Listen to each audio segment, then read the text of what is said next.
Hello everyone, my name is Xudong and I am a PhD student from National University of Singapore. Together with my co-authors Tianhui Tuan, Phan, and Jussi Keppo, we're happy to share with you our recent paper titled Gender Animus Can Still Exist Under Favorable Disparate Impact, a Cautionary Tale for Online P2P Lending. In this paper, we collaborate with one of the largest online P2P lending platform in China, which allows individual investors across the country to crowdfund individual borrowers through this online platform. We are unable to reveal the name of the platform due to agreement, but many such platforms have emerged around the world. By eliminating the need for traditional bank intermediaries, P2P lending have shown great success in reducing the cost of credit and extending financial inclusion, growing to be one of the major alternative credit markets. In our collaborated P2P lending platform, borrowers self-specify their desired loan interest rate and the borrowing amount. Investors then can choose their own investment amount to any loan that they are interested in lending.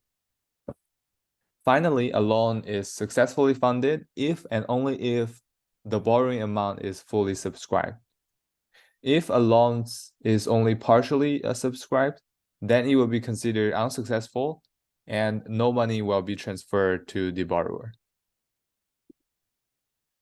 Well, what do we measure when we measure gender discrimination? While previous works on P2P lending tend to focus on disparate treatment only expresses a limited liability. Any indirect discrimination that can be explained by non-protected attributes is not measured in disparate treatment. This gives an incomplete picture of the overall discrimination effect because while blatant discrimination still exists today, many of the modern days discrimination is covert and indirect. In this work, we measure a broadened discriminating notion called disparate impact. Disparate impact is motivated from the legal principle of disparate impact, which recognize indirect discrimination, which is neutral in form but still adversely affects some protected groups and cannot be reasonably related to the business necessity. Formally, we argue that the only legitimate discriminating factor in P2P lending is the loan's return rate, because the investors, they can decide themselves the investment amount to every loan that they're interested in lending. Therefore, we define disparate impact in P2P lending as a difference in the loan's funding success rates of male and female borrowers given identical return rates.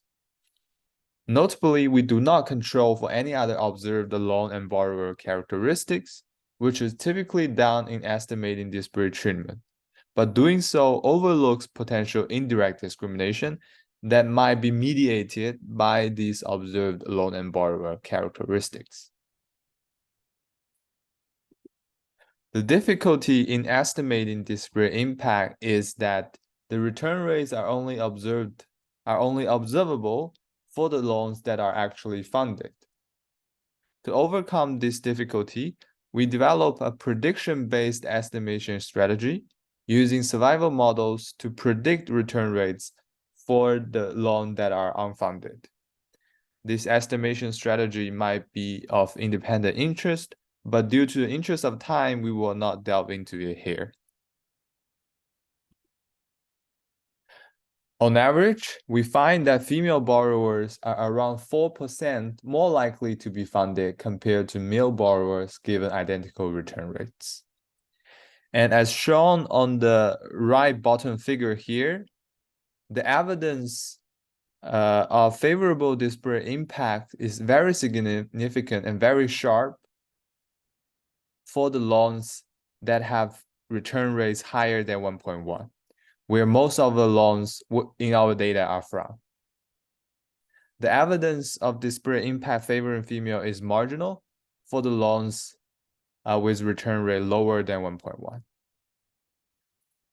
Through decomposition-based analysis, we find that 37% of this disparate impact can be explained by the observed loan and borrower characteristics, which means that around 37% of the disparate impact is indeed indirect discrimination. Corroboratively, we also conduct an estimation of disparate treatment and find that it indeed underestimates the overall female favoritism by 44%. To put our estimates into context, we note that existing literature on P2P lending often report that female borrowers are equally or more likely to be funded in P2P lending, but in terms of disparate treatment. Our results here are consistent with this line of evidence, but also novelly uncover a larger female favoritism in P2P lending using the notion of disparate impact. Besides measuring the extent of gender discrimination, the second question that this paper investigates is what drives gender discrimination. There are two sharply different theories of discrimination drivers, namely taste-based discrimination and statistical discrimination. In taste-based discrimination, the investors discriminate because they have a direct gender animus against lending to male or female borrowers. Such a driver is the most blatant and is irrational and uneconomic. In statistical discrimination, however, the investors do not have an intrinsic preference in lending to male or female borrowers. But the investors are incentivized to use the easily observable borrower gender to predict the expected return rate from the observed noisy return rate signals. This driver represents the investor rational and economical behavior to maximize their expected return. To decompose the observed disparate impact into components from taste-based and statistical discrimination, we posit a decision model where these two drivers coexist and contribute to the overall disparate impact. We use Bayesian inference to infer the posteriors of the parameters from this decision model, which parameterize taste-based and statistical discrimination, respectively. We find that the observed disparate impact in P2P lending is most consistent or best explained as arising from the following scenario. The statistical discrimination would completely explain the observed female favoritism, such that the gender taste driver is still against female borrowers. In other words, if the investors on this market only engage in statistical discrimination and have no gender taste, then the female borrowers would be more favorably treated on this market. The statistical discrimination favors female borrowers because female borrowers factually are less likely to default, as indicated as the higher repayment ratio mean here in this table, and because they are on average less likely to default given identical observed noisy signals, the posterior expectation of the return rate is higher for female borrowers compared to male borrowers.